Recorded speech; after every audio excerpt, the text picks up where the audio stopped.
Welcome back to my channel. So for today's video, mag-unboxing tayo ng binili ko sa Humannature.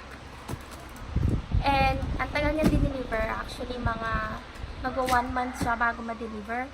Kasi nung una is hindi nila ata nahanap yung bahay namin. Kasi ewan ko, nakatira ata kami sa outer space. Then, ngayon, so nahanap na nila. So, bubuksan natin to. Wala tayong notice. Ang hirap ng buhay. Ayan. Actually, sa Shopee ko to in order. Shopee na naman. Ayan. So, open natin siya. Kawawa naman yung box. Sirang-sirahan. Sirang-sirahan na yung box. Siyempre, sa Batangas pa po yan. Oo, galing pa siyang lipa. Sabi dito, galing pa siyang lipa. Unboxing tayo. Kaya nga, medyo matagal siyang buksan. Ba naman ito? Hirap. Nahirapan nila ang lipa. Lord. Ay, anyways, ito nga pala is mga bath essentials. So, alam ko organic tong mga ano eh. Organic tong dito, Humannature na to eh. So, tinatry ko kasi gumamit ng organic na shampoo. Kasi tingin ko mas maganda siya sa hair. Lalo na pag yung mga kinukulay na ganyan. Ang kulay. So, malapit na. Ang daming box. Oh, may box pang isa. Ano ba yan? Hirap na hirap, no? Siyempre. Hindi. Ano nila tawag dito? Nilagyan nila ng for safety something. Right, so, Ito naman pa ang moisturizing shampoo. And yung scent niya is vanilla. So, aamoy natin kung vanilla. Amoy vanilla nga ba siya? Hindi natin kung legit pa talaga kung ang vanilla na to. Ano nga ba siya? Kasi buting namin, no? Ito ang ayaw niya naman sa amoy. So, actually yes, amoy vanilla siya.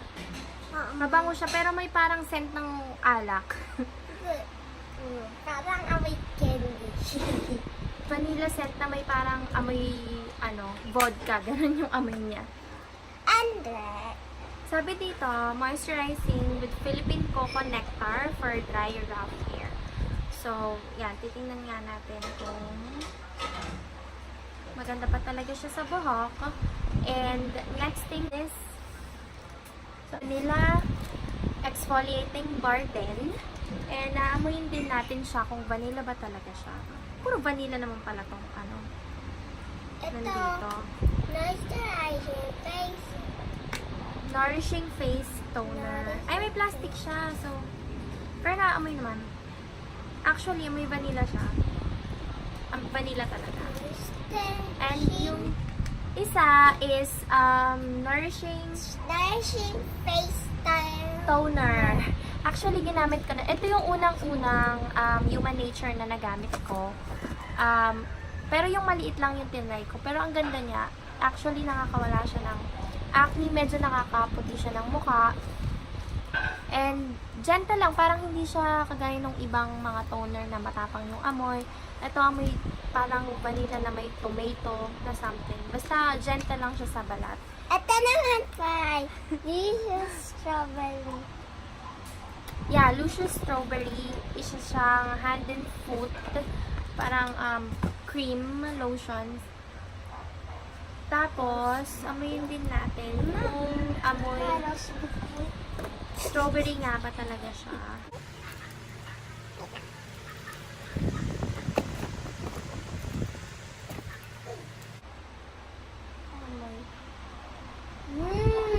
Mabango siya. Hindi siya yung amoy na strawberry talaga, yung matapang na amoy ng strawberry. Hindi siya ganon. Parang mild na scent lang siya ng strawberry. So, natin yan dito. At naman pa, rose Natatawa siya. Ito is rose bouquet. Yung scent niya is aamoyin din natin siya kung amoy siyang rose talaga. Yan! Magkakasino naman, dito ka.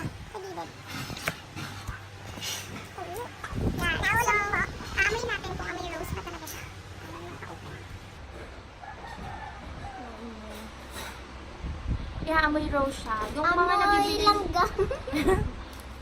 Anong langgam? Ano, amoy talaga siya na rose. Yung talagang literal na rose na nabibili mo sa mga sa mga flower shop. Yung kapag inamoy mo, talagang amoy rose siya. Ganun yung amoy niya. And next pa ay vanilla peach. Vanilla peach. And ano rin siya, hand and foot na lotion and or cream, something like that. Tapos, amoy na. Amoy. Tapos na to? Peach pa talaga.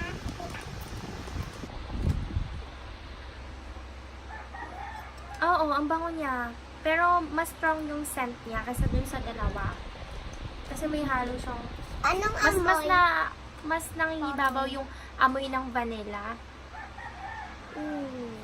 Na matapang. Actually, nahilo ako. Inamoy ko siya na parang nahilo yung paningin ko. Ako din. Tapos next is moisturizing vanilla. conditioner naman siya. So, partner siya nitong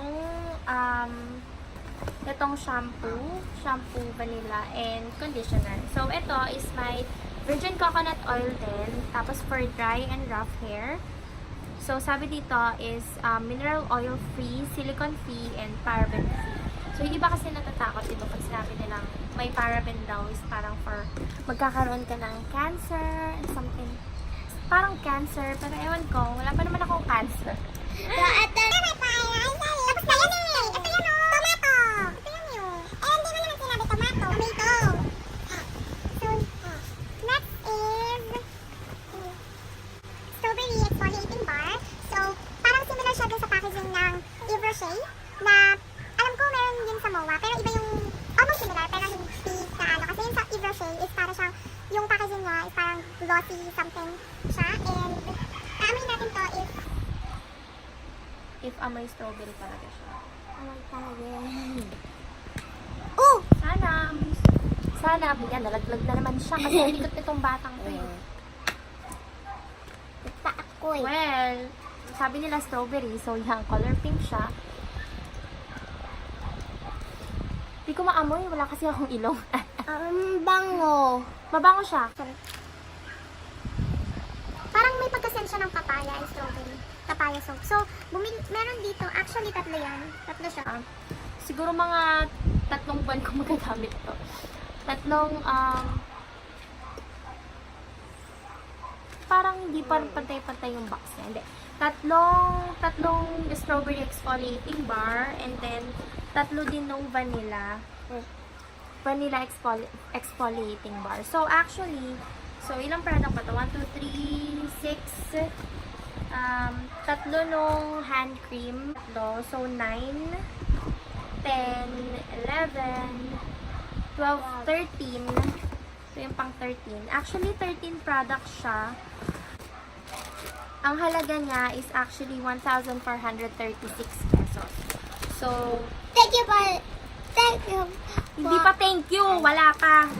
Atat ka. Thank you for shopping. Ako magsasabi nun. Okay. So, ayun na nga. 13 products, 1,436 pesos. Hindi ko sinasabi yung price para mag-brag, no? Pero yung 13 products na yan is ganun yung halaga. So, parang feeling ko sulit naman siya for like 2 months, 3 months na gamitan. And yeah, I hope you enjoyed this video. So, don't forget to like, subscribe, comment, and share. Bye-bye! Bye-bye!